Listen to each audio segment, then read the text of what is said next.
एक बार की बात है, गांव में एक पवित्र व्यक्ति रहता था। वह हमेशा स्वर्ग और नरक के बारे में जानने के लिए उत्सुक रहता था। एक दिन पवित्र व्यक्ति भगवान से मिला। जब वह भगवान से मिला तो उसने पूछा, प्रभु, क्या आप मुझे बता सकते हैं कि स्वर्ग और नरक कैसा है?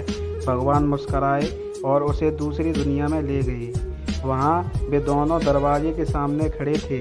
भगवान ने उसे जाने के लिए कहा और प्रत्येक दरवाजे के अंदर खुद जाकर देखने के लिए कहा। पवित्र व्यक्ति ने जाकर पहला दरवाज़ा खोला। वहाँ उसने एक बड़ी गोल मेज देखी जिसके चारों ओर लोग बैठे थे। मेज के बीच में स्वादिष्ट सूप एक बड़ा बर्तन रखा था। वहाँ बैठे सभी लोगों के हाथ में बहुत लंबी चम्मच थी। मेज के बीच में स्वादिष्ट सूप के बर्तन तक पहुँचने के लिए चम्मच काफ़ी लंबी थी, लेकिन लंबी चम्मच के कारण भोजन से भरी चम्मच लोग मुंह में नहीं ले पा रहे थे। लंबी चम्मच की वजह से खाना न खा पाने के कारण वे सभी दुबले पतले और बीमार लग रहे थे। वहाँ के लोग बहुत दुखी थे। वहाँ पीड़ित लोगों के दुख को देखकर पवित्र व्यक्ति कांप उठा। वह उस कमरे में से बाहर आया और दूसरे कमरे का दरवाज़ा खोला। दूसरा कमरा बिल्कुल पहले कमरे जैसा ही था। बड़ी गोल मेज और उसके बीच में एक स्वादिष्ट सूप का बर्तन। वहाँ बैठे सभी लोग के हाथों में लंबी चम्मच थी, लेकिन यहाँ के लोग स्वस्थ थे।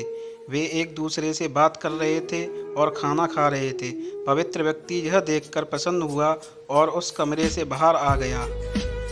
फिर पवित्र व्यक्ति भगवान के पास गया और कहा, मुझे समझ नहीं आया कि दोनों कमरे एक ही जैसे हैं, फिर भी एक कमरा दुख से भरा है और दूसरा सुख से भरा है।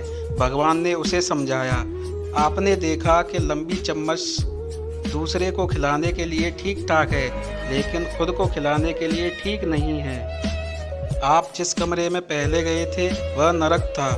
वहाँ के लोग लालची हैं और केवल अपने बारे में सोचते हैं, दूसरे की मदद नहीं करना चाहते, जिसके कारण वे अपना पेट नहीं भर पा रहे हैं और दुख झेल रहे हैं। और दूसरा कमरा स्वर्ग था। यह उन लोगों से भरा था जो दूसरे की परवाह करते हैं और प्यार करते हैं, एक दूसरे को उन लंबी चम्मच से खिलाते हैं जिससे वे स्वस्थ और सुखी रहते हैं।